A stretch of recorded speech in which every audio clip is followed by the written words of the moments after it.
आते हैं railway station के ऊपर और वो देखा जा रहा है कि उनके पीछे एक मंदिर है, वो भी रेलवे स्टेशन के पास के मंदिर के नजदीक रेलवे स्टेशन के बाहर खड़े हैं। तो आपका मीडिया ये नहीं चलाता कि मंदिर से चले आ गए, ये सड़क के ऊपर डिस्टेंसिंग, फिजिकल डिस्टेंसिंग को तोड़ने के लिए आ गए।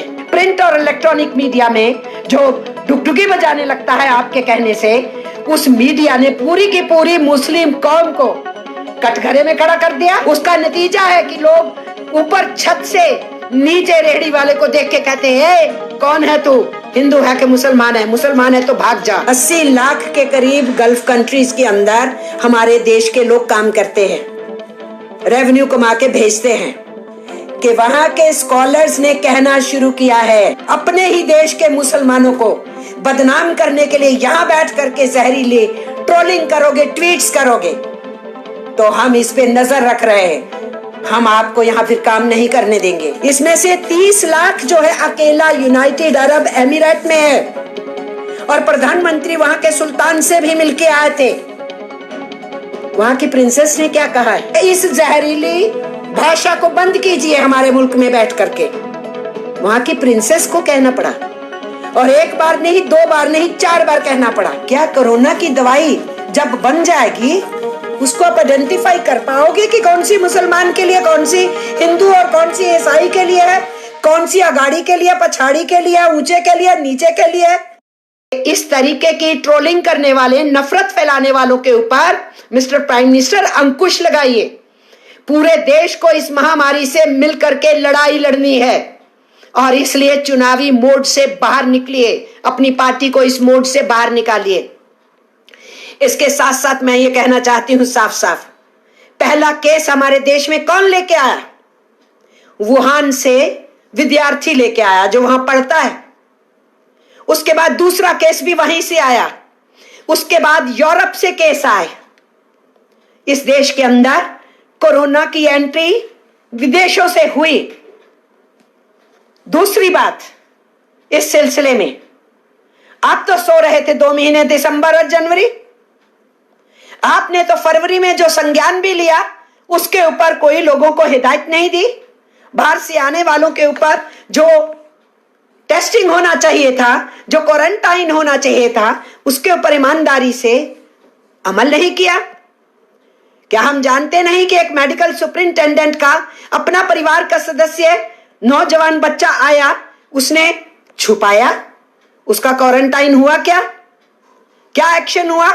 रेलवे की ऑफिसर महिला ने, उनके बच्चा बाहर से आया, क्या उन्होंने बताया? क्या उसका क्वारंटाइन हुआ? ऐसे कई अधिकारी इंक्लूडिंग आईएएस ऑफिसर, उनके परिवार के सदस्य बाहर से आया, उनको क्वारंटाइन किया। वो तो केरला प्रदेश से बता के कि मैं ड्यूटी पे हूं, ड्यूटी से भाग गए और अपने राज्य कर्नाटका पहुंच गए। तो आपने तो कोई संज्ञान नहीं लिया, आप तो कुछ नहीं कर रहे थे फरवरी के महीने में, और मार्च के महीने में आप तो पार्लियामेंट चलाने में मस्त थे। फरवरी के एंड में तो दिल्ली के अंदर दंगों के उस माहौल के अंदर गाली गलौज जारी था और उस माहौल में दोषारोपण जारी था, और पार्लियामेंट जब चल रही थी तो फिर आपने फिजिकल डिस्टेंसिंग का काम फरवरी से ही क्यों नहीं शुरू किया? तो फिर पार्लियामेंट क्यों जारी रखी, जहां 750 से ऊपर एमपीज और 1500 के करीब स्टाफ होता है जो एक साथ काम करता है, वो जारी रहा। और आप 23 तारीख को ओथ दिलवा रहे हैं चीफ मिनिस्टर मध्य प्रदेश को। कोई फिजिकल डिस्टेंसिंग, सोशल डिस्टेंसिंग नाम की कोई चीज नहीं है, उसकी धज्जियां उड़ती हैं। 22 तारीख को ताली थाली बजाने में धज्जियां उड़ती हैं और लोग सड़कों के ऊपर आते हैं, और आप इस तबलीगी जमात का 13, 14, 15 का एक इवेंट होता है, जिस इवेंट को आपको कैंसिल कर देना चाहिए था। आपको वीजा कैंसिल करना चाहिए था। जो विदेशी आए हुए थे उनको तुरंत बोलते कि आप जाइए यहां से। आपने वो सब कुछ तो किया नहीं, और आपने इस इवेंट का इस्तेमाल किया, और आपके मीडिया ने जो आपका सहयोग देता है, एक हिस्सा मीडिया का, प्रिंट और इलेक्ट्रॉनिक मीडिया में जो डुगडुगी बजाने लगता है आपके कहने से, उस मीडिया ने पूरी की पूरी मुस्लिम कौम को कटघरे में खड़ा कर दिया। और आप ये कहने लग गए जो ट्रोलर्स हैं कि मुस्लिम्स इस देश के अंदर कोरोना फैला रहे हैं, उसका नतीजा है हमारे मजदूरों पे हमला होना शुरू हुआ है। उसका नतीजा है कि उनको दुकान नहीं लगाने दी जा रही है। उसका नतीजा है कि उनकी रेहड़ी पटरी को उल्टाया जा रहा है। उसका नतीजा है कि लोग ऊपर छत से नीचे रेहड़ी वाले को देख के कहते हैं, कौन है तू, हिंदू है कि मुसलमान है? मुसलमान है तो भाग जा। उसका नतीजा है कि कुछ लोग ओवर एंथुजियास्ट होकर के रेहड़ियों के ऊपर पूछ पूछ के आधार कार्ड देख के जा करके वहां पर जबरदस्ती उनकी रेहड़ियों पे भगवा लगा रहे हैं। जब उनसे पूछा जाए कि आपने लगाया है, इसका क्या फायदा है, उन्होंने कहा जी ये लगाने से शायद हमारे पास ग्राहक ज्यादा आएंगे। तो आप क्या कहना चाहते हैं, क्या संदेश देना चाहते हैं हिंदुस्तान के अंदर? इसलिए मुझे बहुत कष्ट था, मुझे इस बात की खुशी थी कि आपने संविधान का नाम लिया, बाबा साहेब अंबेडकर का नाम लिया, लेकिन मुझे इस बात का कष्ट था कि आप वी द पीपल का शब्द इस्तेमाल कर रहे हैं, लेकिन वी द पीपल का संज्ञान नहीं ले रहे हैं। वी द पीपल का जो असली मायने है उसको लागू नहीं करवा रहे। इसलिए मैं आपकी सरकार के ऊपर ये इल्जाम लगा रही हूं, सीधा सीधा इल्जाम लगा रही हूं बेझिझक होकर के, कि आप सत्ता में रह के भी ना मीडिया पे को कह पाए कि ऐसा नहीं करना है, और ना ये आप कह पाए कि जो ऐसा करेगा उनको बहुत सख्ती से पेश आया जाएगा। आप तो कानून को दोहरे मापदंड से इस्तेमाल कर ही रहे हैं, देश की जनता इसको अच्छे से देख रही। इसका फॉल आउट क्या हो रहा है समझ रहे हैं देश के लोग, और आपकी सरकार समझ रही है क्या? आपको मालूम है कि 80 लाख के करीब, मैं आप आवाम को बोल रही हूं, जनता को बता रही हूं, सरकार को मालूम है, क्योंकि फॉरेन करेंसी का बहुत बड़ा हिस्सा गल्फ के देशों में जो हिंदुस्तानी काम करते हैं उनसे आता है। हमारा जो रेवेन्यू विदेशी करेंसी में है, बहुत बड़ा हिस्सा वहां से आता है। सरकार को तो मालूम है। मैं आप आवाम को और जनता को कह रही हूं, विशेष करके अपने नौजवानों को कह रही हूं, जो आने वाली बेरोजगारी को झेलेंगे, जिनके शिक्षा के बजट घटा दिए गए हैं, जिनको रोजगार के साधन अब कम हो जाएंगे, उनको भी मैं बता रही हूं। 80 लाख के करीब गल्फ कंट्रीज के अंदर हमारे देश के लोग काम करते हैं, रेवेन्यू कमा के भेजते हैं, और ट्रोलिंग करने वाले जो हिंदुस्तान के अंदर हैं, इनके वहां भी कुछ दोस्त काम करने वाले वहां भी ट्रोलिंग में इनके साथ शामिल हुए, वहां से बैठे ट्रोलिंग कर रहे थे इस हिंदू मुस्लिम जहर को फैलाने के लिए। और आपको मालूम है कि वहां के स्कॉलर्स ने कहना शुरू किया है कि हमारे ही देश में आके काम करोगे, यहां रोजी रोटी करोगे, और इस सरजमीन के ऊपर से अपने ही देश के मुसलमानों को बदनाम करने के लिए यहां बैठ करके जहरीली ट्रोलिंग करोगे, ट्वीट्स करोगे, तो हम इस पे नजर रख रहे हैं, हम आपको यहां फिर काम नहीं करने देंगे। ये उन्होंने कहा है। उन्होंने ये नहीं कहा कि मुस्लिमों के ऊपर, उन्होंने कहा आपके अपने देश के मुस्लिम, आपके नागरिक, आप उनके साथ अन्याय कर रहे हैं। इसका फॉल आउट सोच सकते हैं? वो जो 80 लाख लोग वहां काम करते हैं, ये तो ज्यादा गिनती थी।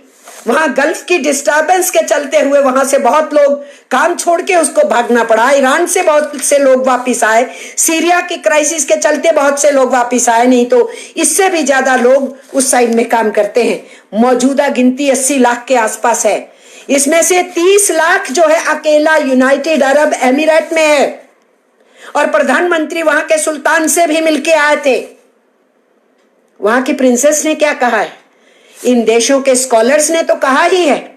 वहां की प्रिंसेस को एक ट्रोलिंग करने वाले को ट्वीट करके कहना पड़ा कि इस जहरीली भाषा को बंद कीजिए हमारे मुल्क में बैठ करके। वहां की प्रिंसेस को कहना पड़ा, और एक बार नहीं, 2 बार नहीं, 4 बार कहना पड़ा। और उसका फल क्या होगा? क्या वो केवल वो 80 लाख हैं? वो अपने परिवार के लिए रोटी कमाने गए हैं। उन 80 लाख के पीछे यहां पर परिवार हैं, उतने ही लाख परिवार हैं जिनके घर में रोटी चल रही है, और इन 80 लाख में बहुमत हिंदू है, मुस्लिम कम है। तो आप क्या कर रहे हैं? एक तरफ देश की इकोनॉमी का बनता ढार हो रहा है, हालात खराब हो रहे हैं, कहा जा रहा है कि एशिया के देशों की शायद जीडीपी 0% रह जाएगी और गरीबी बढ़ जाएगी, बेरोजगारी बढ़ जाएगी। हमारी इकोनॉमी की पतली हालत पहले से थी, नोटबंदी के दौरान से थी, जीएसटी के चलते हुए बढ़ गई। सरकार सत्ता में आई तो उसके बाद इनकी नीतियों ने बेरोजगारी को और बढ़ा दिया। अभी तो साल भी नहीं हुआ इनकी सरकार को बैठे हुए। ऐसे हालात के अंदर जब इकोनॉमी पहले ही शटर्ड है, ऐसी स्थिति के अंदर इस पेंडेमिक के चलते हुए लोगों का रोजगार चला गया है, लोग गरीबी की हालत में हैं, सरकार को बड़े बड़े पैकेज देने की जरूरत है। उस सिचुएशन में भी आप हिंदू मुस्लिम कहते रहिएगा।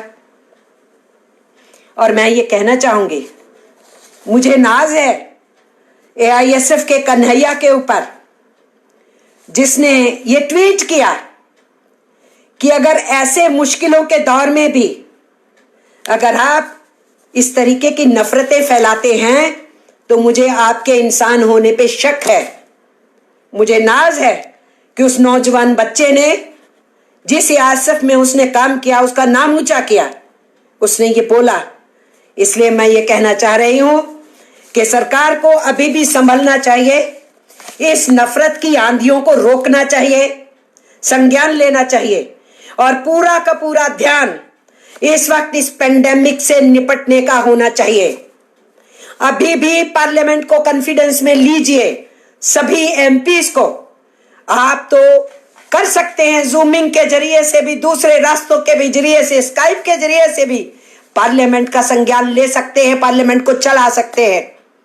आप मुख्यमंत्रियों से 2 बार बात किए हैं और कीजिए, उनकी मांगों पे ध्यान दीजिए और आप यूनिवर्सल पीडीएस कीजिए और आप कैश ट्रांसफर में ज्यादातर जनता को लीजिए। उन सबको जो छूटे हुए हैं केवल अपनी स्कीम के तहत कवरेज की कुछ परसेंटेज को नहीं लीजिए। कंस्ट्रक्शन वर्कर्स में रजिस्टर्ड अनरजिस्टर्ड वर्कर्स सबको लीजिए। ये इस वक्त निहायत जरूरत है। 5 से 7 हजार रुपया कम से कम प्रति माह के हिसाब से वो जो जनता पीड़ित है, परेशान है, उसको आने वाले 3-4 महीने में उनके घरों में कैश देंगे तो ये इकोनॉमिक इन्वेस्टमेंट होगा, ये वेस्टेज नहीं होगा। ये नेशनल इकोनॉमी को फिर से अपने पैरों पे खड़ा करने के लिए जरूरी होगा। इसलिए ये डंडा भांजना मजदूरों के ऊपर बंद कीजिए, दोहरा मापदंड भी बंद कीजिए और उनके लिए जिन शब्दों का प्रयोग शुरू हुआ आपके ट्रोलर्स के द्वारा और आपके चहेते मीडिया के द्वारा कि तुम लोग हो जो डिस्टेंसिंग नहीं कर रहे हो, तुम्हारी वजह से देश खराब हो जाएगा। मैं जानना चाहती हूं, जब ये तबलीगी जमात का इंसिडेंट हुआ था, वो 13, 14, 15 मार्च था, मैंने पहले ही जिक्र किया, पार्लियामेंट ऑन थी। तभी नांदेड़ के अंदर 4,500 के करीब श्रद्धालु पहुंचे हुए थे पंजाब से और दूसरी जगहों पे, और वहां के गुरुद्वारा प्रबंधकों ने भी, जो लोग ट्रेनों से निकल पाए थे, उसके बाद 1600 लोग अभी भी बचे हुए थे लॉकडाउन के बाद। उन्होंने बार बार सरकारों से गुहार लगाई कि हम इनको सबको रख रहे हैं, कोशिश कर रहे हैं, फिजिकल डिस्टेंसिंग खिला रहे हैं इनको, पर हमें जरूरत है इनको वापस भेजने की, इंतजाम कीजिए। और यही बात उस तबलीगी जमात वाले कह रहे थे, इंतजाम कीजिए। और यही बात नांदेड़ साहब में ठहरे हुए लोग कह रहे थे। यही बात जो वैष्णो देवी में फंस गए थे 400 लोग, उन्होंने कहा कि हमें यहां से लेके जाइए। लॉकडाउन में फंसने वाले जो तिरुपति के अंदर लोग थे, उन्होंने भी यही गुहार लगाई थी। दूसरे धार्मिक स्थानों में फंसने वालों ने भी यही गुहार लगाई थी। और जो नागरिक बंधु पर्यटन में गए थे, उनका भी यही कहना था, विद्यार्थियों का भी यही कहना था, और यही हमारे श्रमिकों का कहना था। और आप सिलेक्टिव हो जाते हैं, एक या वर्कर्स पे गाज गिराओ, और अब आप सिलेक्टिव हुए पड़े हैं काफी समय से मुस्लिम्स के ऊपर। और अब उस बीमारी को आप यहां तक ले आए कि मजदूर ही मजदूर की रक्षा ना कर पाए, और वहां पर कुछ विजिलेंटे ग्रुप्स, वायलेंस करने वाले, वहां से मजदूरों के बीच में से उन्हीं के भाई को, क्योंकि वो दूसरे धर्म का है, उसको रोजी रोटी ना कमाने दे। इसलिए ये दौर है जिस दौर के अंदर हमें समझना चाहिए कि अभी भी जो फंसे हुए लोग हैं इधर उधर, उनके इंतजाम की कोशिश करनी चाहिए। इस खबर को अभी लाइक करें, शेयर करें।